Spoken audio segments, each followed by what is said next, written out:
Hello, I'm John Coleman from ApocatastasisInstitute for the Humanities, an alternative college and high school here on New Milford, Connecticut, USA.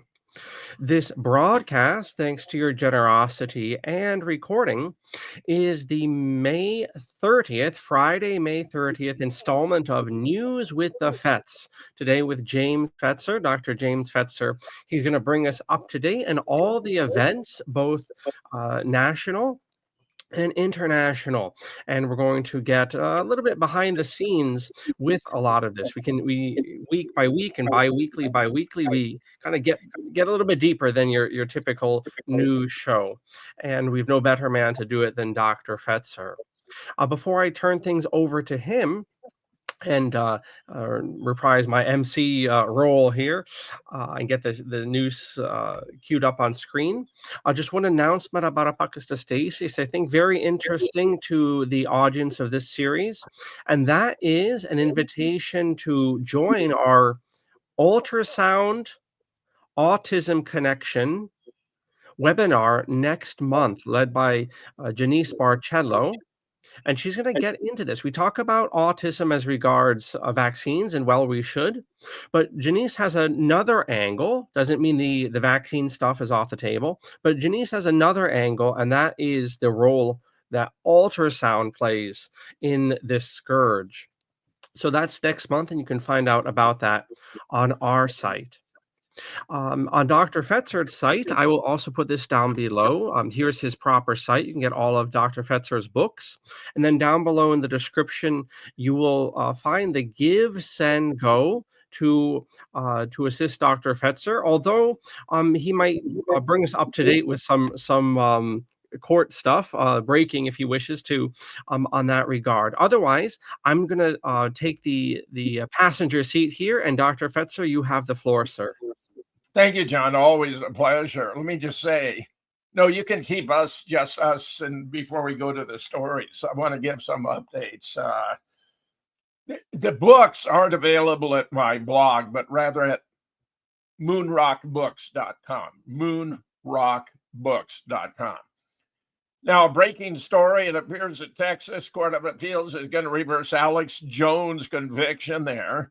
It was always a ridiculous situation. It was a fantasy. Robert Barnes, who was in the courtroom in Austin, said it didn't look like a normal courtroom to him, that there were 3 cameras there, one post on the jury. It looked to him like a made-for-TV movie. Well, that's what it was. It was totally fraudulent, and a reversal would be completely appropriate. In my own case, I have 4 appeals pending before the Court of Appeals here in Wisconsin. And in what may be an omen of things to come, the judge who presided in my case, Frank Remington, retired 5.5 years early on 3 May 2025, when his term of office didn't expire until 1 August 2030, John. So it looks as though he may have seen the posse coming. He got out of Dodge. I'd say he was worried that he might not merely be recused from my case, which I'd requested in my motions that he denied that I appealed, but that he might even be removed from the bench. So I think there's a lot going on now about Sandy Hook. I've been attacked. In my best guess, it's by Sandy Hook Promise, because they're worried I'm going to expose a fraud, where Sandy Hook Promise is still raking in $1 million a month, $1 million a month for a FEMA drill presented as mass murder to promote gun control. There's a fellow out there named Victor Hugo Vaca who's been doing a slash and burn, take no prisoners, assault upon me and colleagues who have spoken up for me. If you were to go to BitChute.com, for example, and put in Victor Hugo, Jim Fetzer, you're going to find 580 videos. Well, maybe 100 are legit, but at least 480 that are these attack videos. So I just releasing today an expose, Victor Hugo Expose. They'll be up on my BitChute site and on Twitter and so forth as soon as you have the opportunity to compress it, because the file is quite large.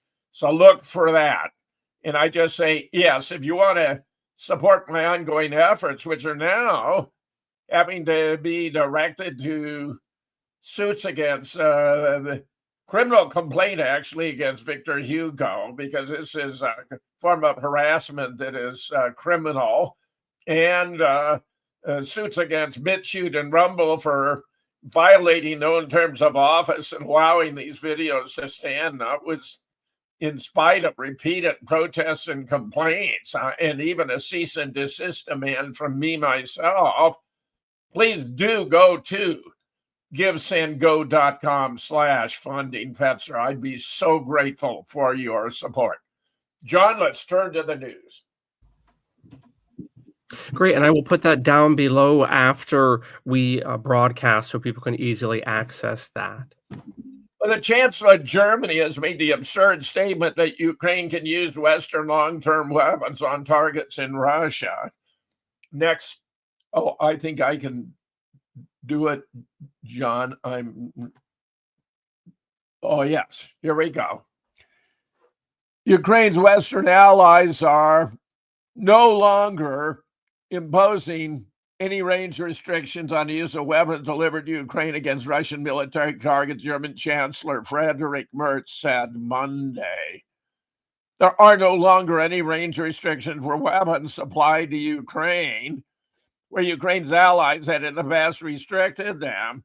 This is a very, very bad development. President Putin condemned the decision, warning that it would mean NATO is at war with Russia. He responded by broadening Russia's nuclear doctrine, authorizing use of nuclear weapons in case that the existence of the state is imperiled. Meanwhile, and perhaps in response, Hal Turner has reported that the entire Russian government appears to have been flown to the Ural Mountains, where they have a deep underground base. And that would be in anticipation that there could actually be a war between Russia and the NATO nations, precipitated, where this is a very, very bad move by NATO. The Urals are where continuity government facilities are located for the Russian government, including numerous reports back to the 1960s of a complete underground city. The story he's reporting multiple. Many have speculated this was perhaps an exercise. No, it's not going to be an exercise. There's additional speculation. For instance, the Israel-Iran thing. Israel's been talking about attacking Iran for nuclear sites. Iran's made clear they are entitled under the Nuclear Non-Proliferation Treaty they signed decades ago to have uranium and the ability to enrich uranium up to 3.75% for use in nuclear reactors for peaceful electrical energy generation. It's alleged the U.S., at the whining of Israel, does not want Iran to have any enrichment capability for fear Iran would misuse that capability to make nuclear bomb-grade uranium. It's actually the plutonium that comes from uranium processing that is used to make the bombs, but John, this is just absurd. U.S. position is totally indefensible. Word leaked past Friday that discussion with the U.S. regarding the program had decelerated. Then today, word from the U.S. saying there was progress, that a deal might still be possible. Meanwhile, here you have Hal Turner speculating. Israel commences, here's a possible scenario. Israel commences an attack upon Iran, and detecting it, Iran launches a first salvo of around 300 missiles at Israel. Israel cannot intercept such a volley. They'll be severely damaged. Then as the attack upon Iran continues, and Israel's claimed it might last a week, Iran would launch more and more salvos, perhaps crippling Israel. At this point, what does Israel do? Does Israel nuke Iran? If so, what does Russia do? Nuke Israel? What does China do? Nuke Israel? If either Russia or China nuke Israel in retaliation for Israel nuking Iran, what does the U.S. do? If the U.S. retaliates against Russia or China on behalf of Israel, we're in immediate nuclear World War III. John, serious situation. Meanwhile, Russia's observing Germany sliding on the same path that led to ruin, Medved. Germany is now a participant in the conflict. Extremely strong and worrisome language is coming out of the Russian government circles today. None of it bodes well for anyone. Begin with starting over the weekend, newly elected German Chancellor Merz, and he appears to me to be a disaster for Germany. He's also declared that he won't allow the Nord Stream pipeline to be reopened, which was providing cheap energy to Germany. Why would a German chancellor make such a declaration unless he's on the Rothschild payroll, which I believe he must be? Germany, France, UK, and US have lifted range restrictions on weapons supplied to Ukraine, meaning Ukraine can now use Western-supplied weapons to strike deep into Russia, including Moscow. For Russia, the reality is stark.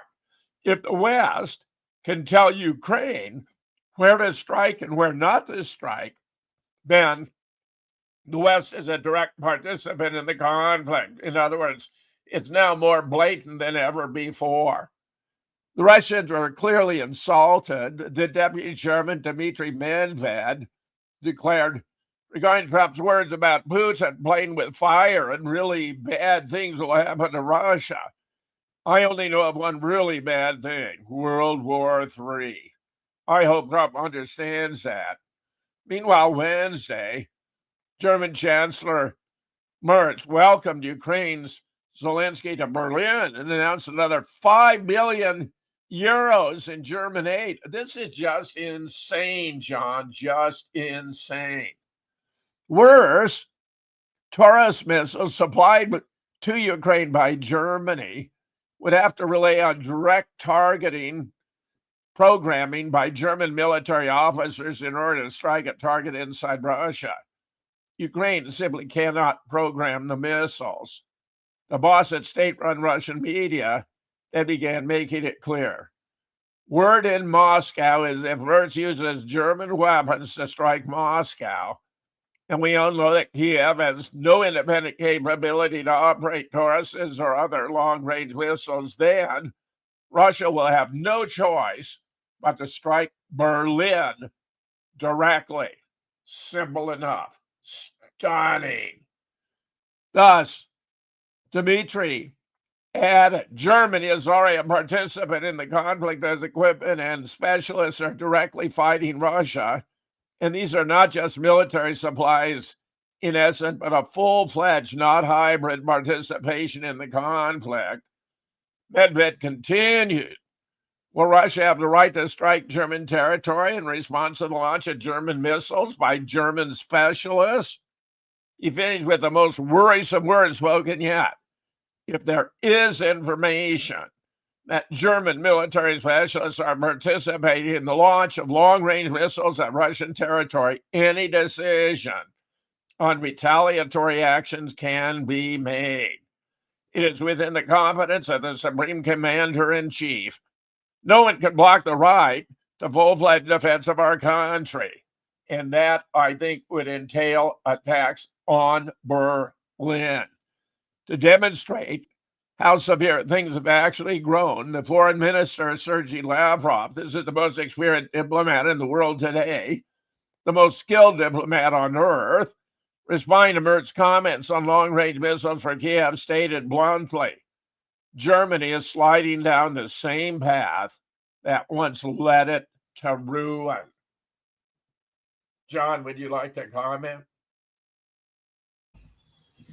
Yes, and just a few things to say, and one of which is it's remarkable now that the United States seem to be stepping away with the Trump administration from the neocons Ukraine project, married at the hip with the Europeans. It's remarkable to see the Europeans who as a bloc have very little coordination amongst themselves and even less weaponry and less money. I mean, the poor Germans, they're already shoveling how much money to Israel every year. Now they have to shovel all this money to Ukraine. Is there money left in Germany for the Germans? I don't know.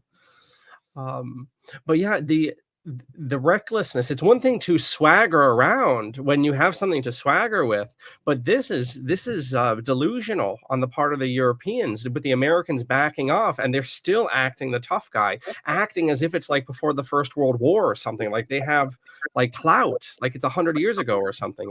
Amazing, ridiculous. John, I think you got it exactly right. Well said. And that's why they're sliding down the same path.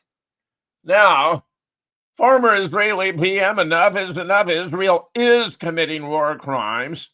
This is astonishing, John. This is Ehud Olmert. This is published in Haaretz. That's one of the leading newspapers in Israel. And Ehud Olmert was not only a former prime minister, he, along with Bibi Netanyahu, were the brain trust behind 9/11.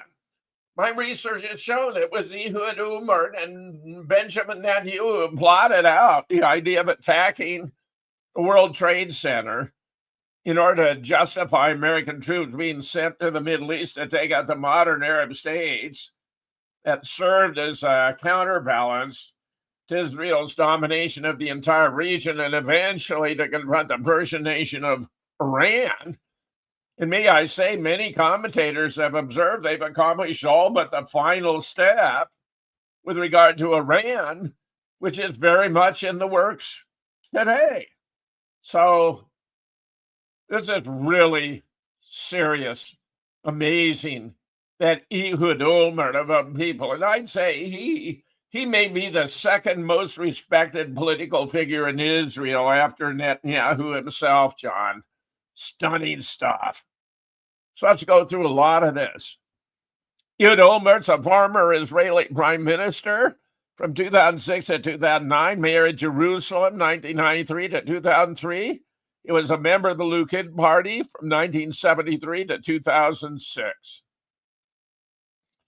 The government of Israel is currently waging a war without purpose, without goals or clear planning, and with no chance of success. Never since its establishment as a state of Israel waged such a war.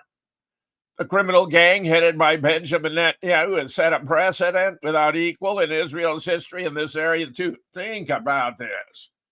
Total condemnation of a party of which he was in the past a member, of the current sitting prime minister, when he is a former prime minister himself.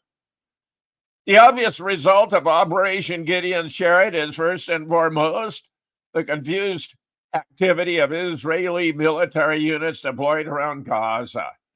This is true particularly in neighborhoods where our soldiers have already fought or hurt and fell while killing many Hamas combatants who deserve to die and many more innocent civilians.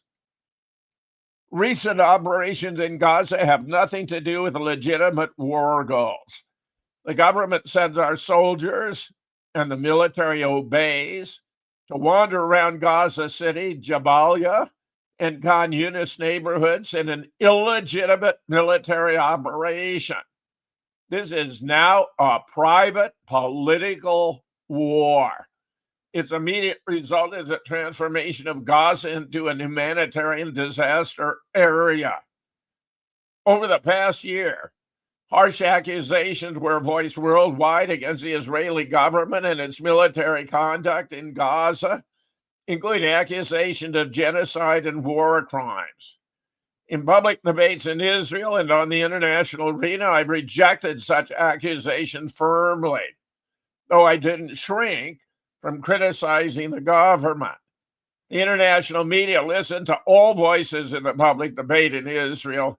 It can discern between those who serve as mouthpieces for Netanyahu and his lackeys and his opponents, who view him, as the media is currently fond of saying, as the head of a crime family. I repeat, this is coming from the second most respected political figure in Israel, condemning the current prime minister and the slaughter in Palestine.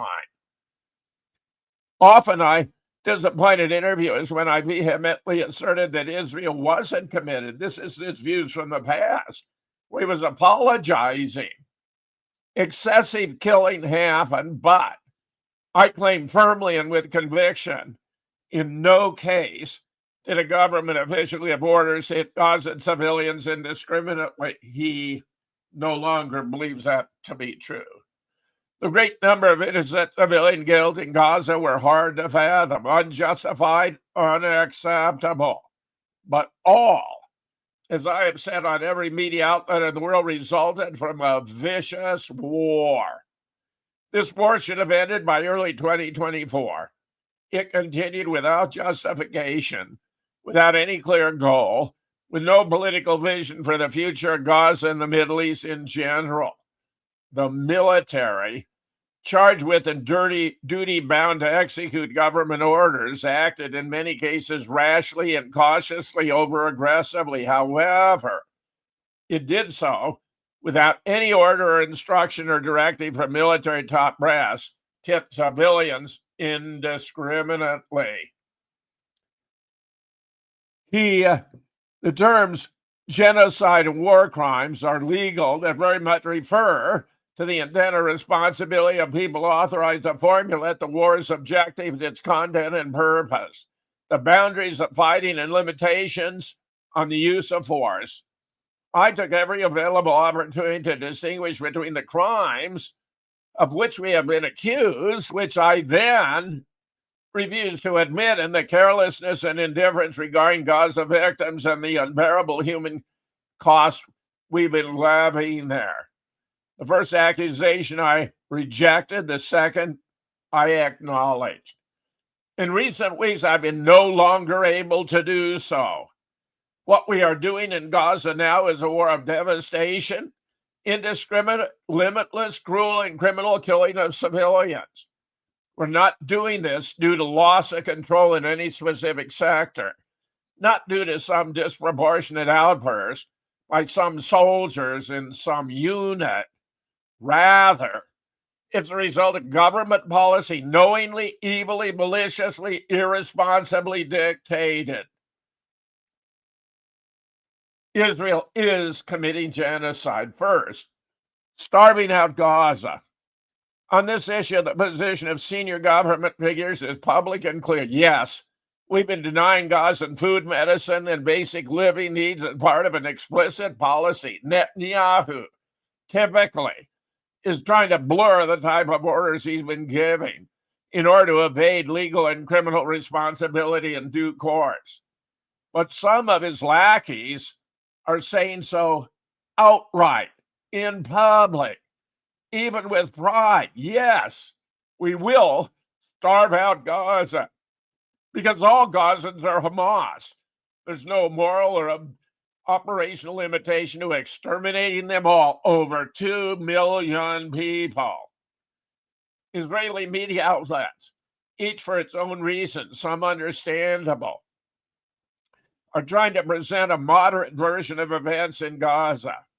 But the pictures displayed around the world, far broader, far more devastating. It's impossible to view them with equanimity and not as if the world's reaction is merely a widespread outburst of anti-Semitism just because everybody hates us and they're all anti-Semites, which of course is the Netanyahu line. Well, no.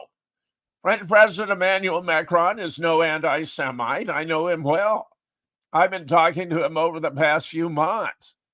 When the hour was at hand, the French military stood on the front line to defend Israel and cooperated in intercepting Iran's missile attacks. We're fighting with you against your enemies under my direction, and you've been accusing me of supporting terrorism, Macron recently said. He's a friend of Israel, as our British Prime Minister Keir Starmer, Dutch Prime Minister Dick Schaaf, Italian Prime Minister Giorgia Meloni, and many others who've joined him from within the ranks of Europe's most outstanding and important cabinet ministers and leaders. They've been hearing the voices from Gaza. They see the suffering of hundreds of thousands of civilians. They've been hearing the voices from Israeli cabinet meetings and realize the obvious. Israeli cabinet ministers, headed by crime boss Netanyahu, are actively, unhesitatingly, and with malice aforethought pursuing a policy of starvation and inhumanitarian pressure with potentially catastrophic results.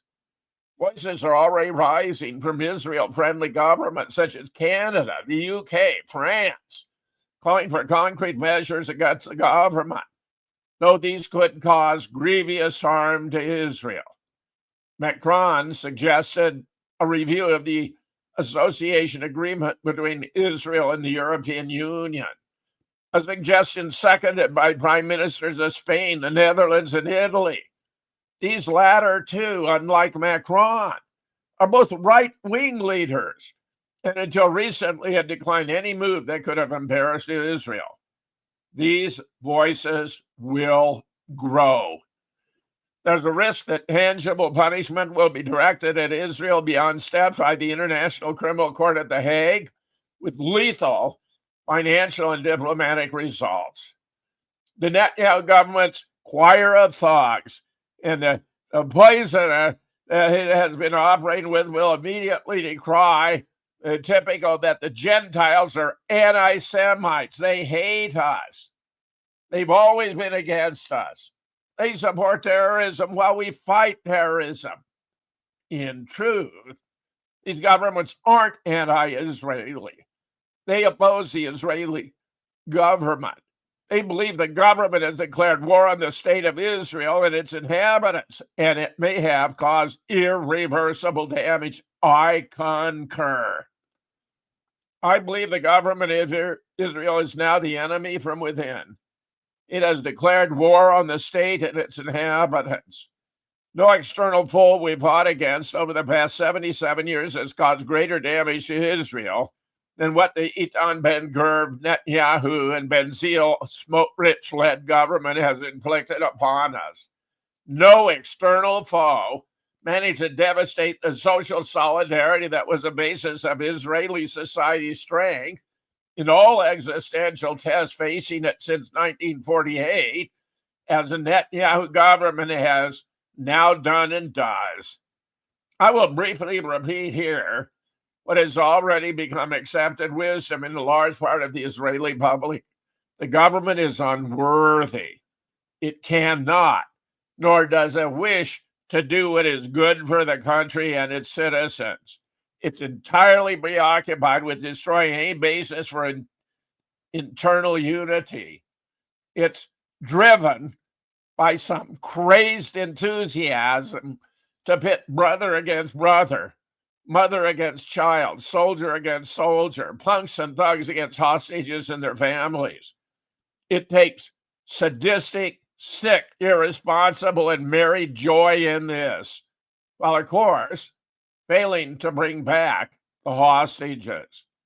And while all this mess is going on, we keep on slaughtering Palestinian civilians in the West Bank, too. I have said so before, and I will not go back on my word.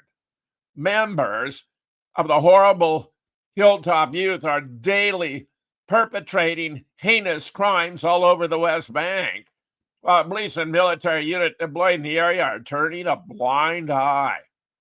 The murder of Tazila Giz is horrifying. One cannot but feel pain over the fate of this young woman and over the tragedy to which she fell victim on her way to the hospital to give birth to her son. May he survive and grew up in the bosom of a loving family who will surely protect him. But the statement by the head of the Samaria Regional Council, Yossi Dagan, saying that Palestinian villages must be destroyed, is a declaration. Few, they'll tell us, perpetrators are a small, violent group that does not represent settlers. This is a lie. They are many. The vanguard is always smaller. Behind it are the Yossi Dagans who are inspiring them, helping them to avoid exposure and preparing the next wave of rioters. Where are the police? Where are the military? Where are the tens of thousands of settlers who ought to say these horrifying hilltop youths are criminals who should be sent to prison rather than wandering around olive orchards belonging to West Bank residents? Nor is it possible to ignore what has been happening in some Israeli military units, including special forces, where the best and most daring soldiers serve. There have been too many incidents of cruel shooting at civilians and destruction of property and homes, even when this should not happen. There is too much looting and theft from homes, about which in many cases Israeli soldiers have boasted. Some have gone as far as posting about their antics online. Moshe Lan, who said Israel is carrying out ethnic cleansing, but we're nearing a point when it will be undeniable, such is the unavoidable result of what the government, the military, and our brave soldiers have been doing in practice. It is time to halt before we are all banished from the family of nations and are summoned to the International Criminal Court for war crimes with no good defense. Enough is enough. John, your thoughts? Well, first, I just want to reiterate something that was quoted there, and that was that the present government of Israel, those are very stark words. The present government of Israel is at war with the state and with the people. And we have to remember this very peculiar alliance that Benjamin Netanyahu had to work out with these fanatical Zionists. He's just like kind of fanatical. He had to do alliance with even more so like the Ben Gvir sorts and these strange settlers. And you can go online and see these people they're not thinking straight. Let's just put it that way. They'll do horrible things to provoke the Palestinians and even the normal Israelis in their fanaticism. But that struck me, that quote: the present government of Netanyahu is at war with the state and with the people of Israel. And then something else we have to remember is the situation in Israel prior to October 7th, 2023. Netanyahu is about to be kicked out again, right? The Israelis are not a monolith, and there's a lot of people that don't like Netanyahu within the Knesset and within the Israeli polity. And he needs to keep this war going. And should he kill the last Gazan, you better believe all that's going to be all the Israeli military is going to be thrown against the West Bank. It's going to be thrown again against Lebanon. It's going to go back into Syria. Netanyahu has to keep the army there to keep everyone distracted. Because there are people in Israel, there's a fair amount that are up to his wily antics. So I bring that to consciousness. And then finally, just as a perspectival point, if we think in the West and in the rest of the world, the Zionists have a finger, so to speak, on the scales of our media, we better believe that the information that's getting to Israelis is even more controlled. And we have to remember, these Zionists are not just aggressors and parasites on the world, but amongst their own people, that they are keeping the Israelis in the dark. And so the information the Israelis have about what's going on in Gaza, average guy on the street, is presumably terribly distorted. So we have to excise these fanatical Zionists and realize that they're well, as the gentleman said in the write-up, they're not just at war with the Gazans, they're at war with the Israelis too. So I thought those are some ideas that I had, at least. Yeah, excellent, John. Excellent. I couldn't quite read the totality of it, which is available online. I encourage everyone to pursue this. It's a magnificent statement from a tremendously important Israeli political figure, whom, as I've observed, appears to me to have been the part of the brain trust with Bibi Netanyahu, whom he's here condemning for war crimes in plotting 9/11. Amazing. And there you see the two of them together in conversation. Serious development, all for the good. Meanwhile, one big, beautiful bill passes the House of Representatives. Look at the vote. Yay, 215, nay, 214 by a single vote.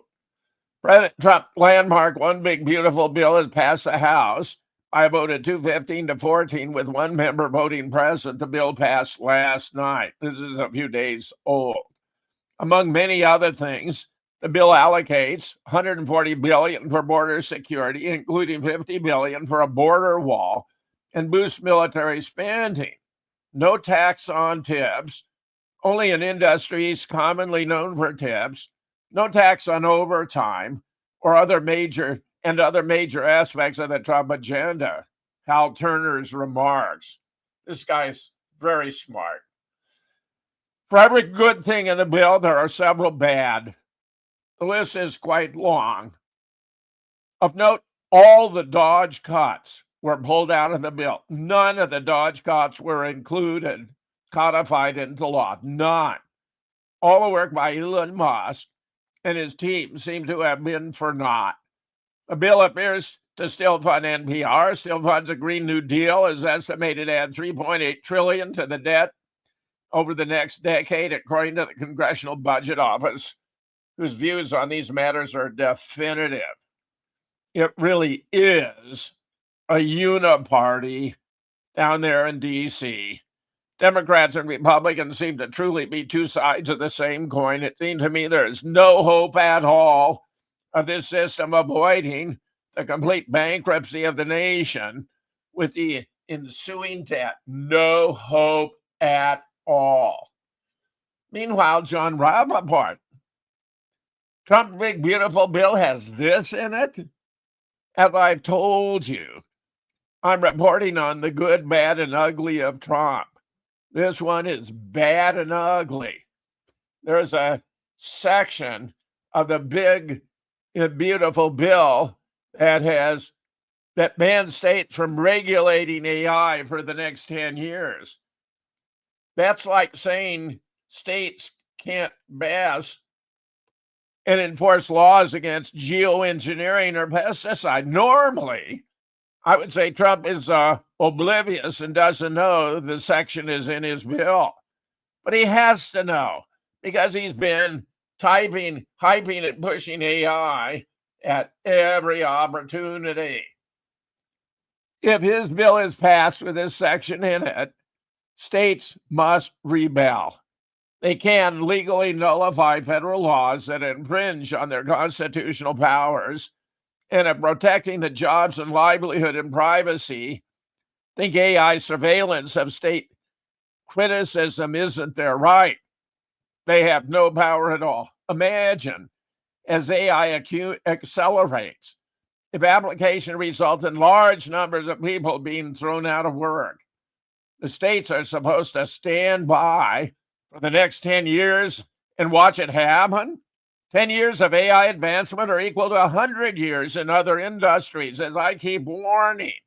The onrush of AI, in technical terms alone, is awesomely incomprehensible, except to the relatively few who actually work in the field. To take just one example of practical consequence, the giant arena of corporate logistics, the job of monitoring, storing, cataloging, shipping, and replenishing products is already awash in AI.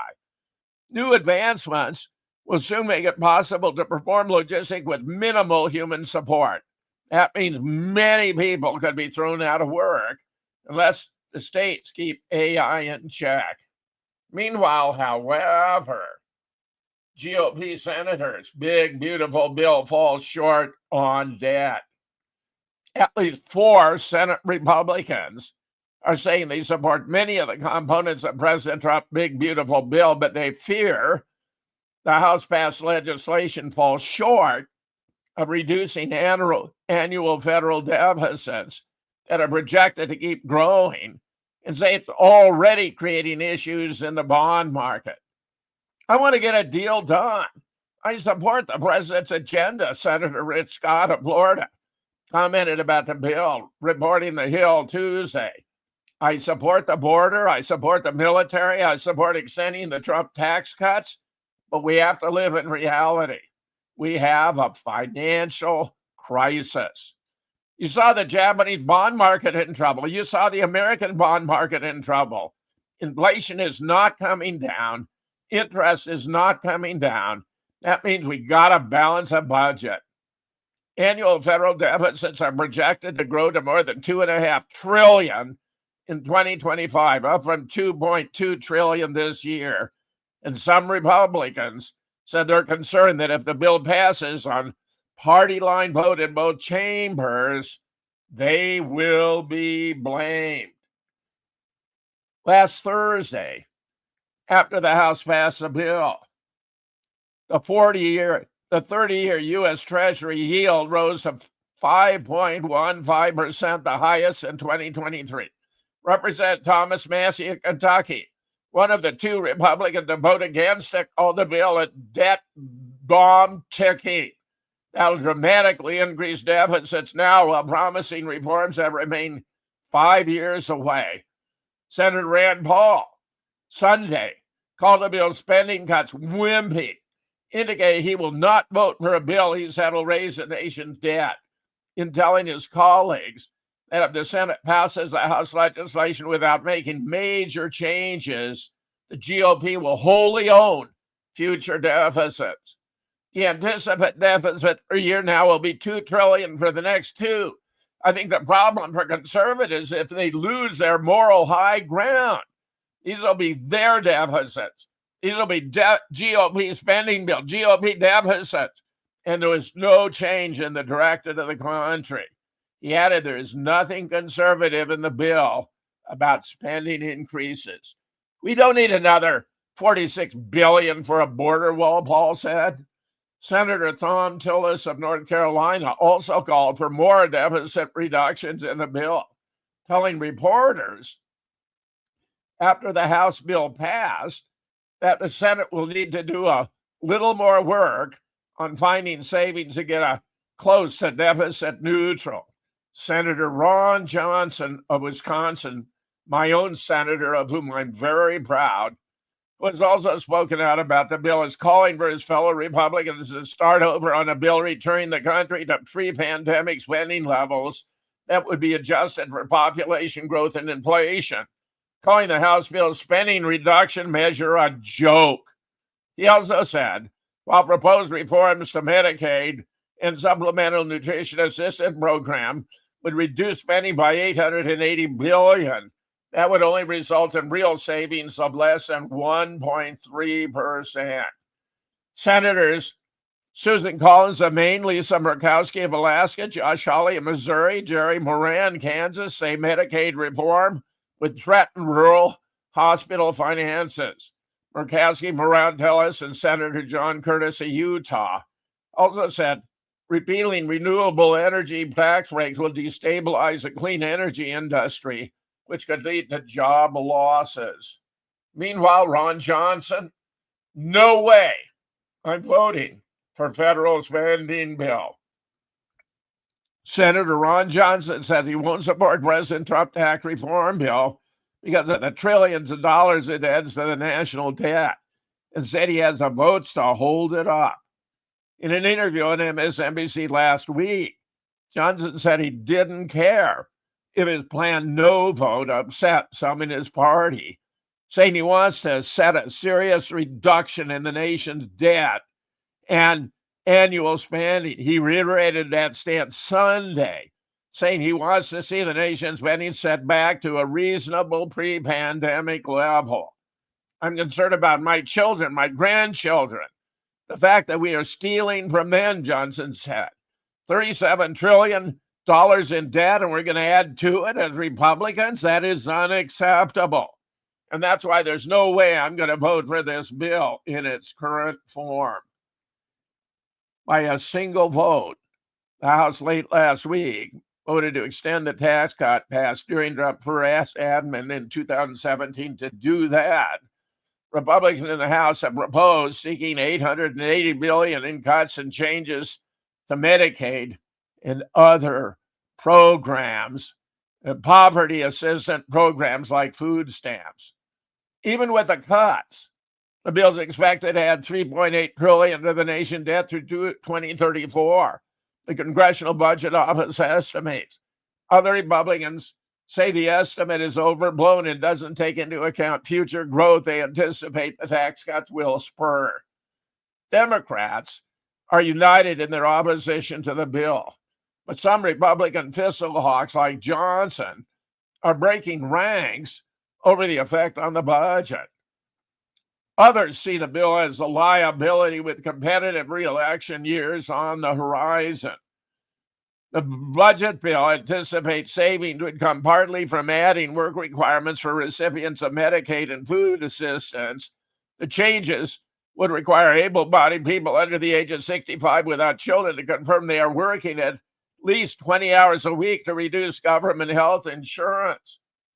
But John, including with AI, and we can continue return to us, with AI taking more jobs, there aren't going to be jobs available for those that would require work assistance in order to receive the benefits. It's a fiasco, and I guarantee you, Ron Johnson has said he has the votes to block it.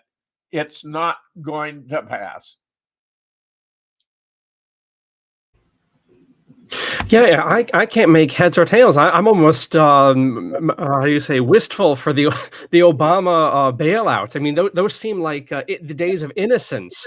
I'm having some fun here, but the volume of pork, we used to say, from even 10 or 15 years ago, or the Bush years. But I mean, this constant accruing of debt, it's remarkable, and nobody seems at all inclined to, well, apparently a few people, but not the ones that have a say so, to pull the lever to stop things. I mean, this is a hemorrhaging of wealth, as some of the quotes have pointed out, a hemorrhaging of wealth that's not just affecting us, but will affect generations to come. It's madness. It's absolute madness. John, it's not going to pass. I'm glad to say Ron Johnson and the others are exercising good judgment in opposing it. I think the exclusion of all the Dodge cuts has now led Elon Musk to withdraw from government service. I think he was the tip of the spear. Americans admired what he was doing. We applauded. And the fact that none of them have been codified into law by this bill is a travesty. I wish him well. I think many think he might make a better president than the president incumbent, sad to say. Yeah, I mean, that's that whole Elon Musk thing. That's another strange thing. So it's almost like a dog. I hate to say it. It's almost like a dog and pony show that you have this man given the public spotlight, and he's cutting off all this pork and all this corruption and finding 300-year-old people on Social Security, and yet nothing comes of it. Nothing comes of it. Is it all just a dog and pony show? I should hope not, but then the proof's in the pudding. I'm around. What was trying to say, John, that Donald Trump, the president, is not living up to expectations of Donald Trump, the candidate, and we'll have to see how this all plays out. And I want to thank you once again for featuring me on these programs, John, which I am very glad to participate in with you. Keep up the great work. Thank you, Dr. Fetzer. If I can just ask you one question of things real quick, just to pick your mind. Lately, Jake Tapper of CNN with some other fella published a book. Now, I know you're of the opinion that Joe Biden died in 2017, but leaving that aside, the book from this dude from CNN, which they've been blowing the whistle on, and they have this guy on all the networks, is saying, this guy, he was completely in Alzheimer's the whole time. We were lying to you. I don't know. First of all, are you familiar with this book release? And then secondly, what is the point of why is the power structure admitting this? I read the book this past week, the whole thing. Why is the power structure admitting that whoever Joe Biden wasn't there the whole time? Why are they admitting it? Any thoughts on that?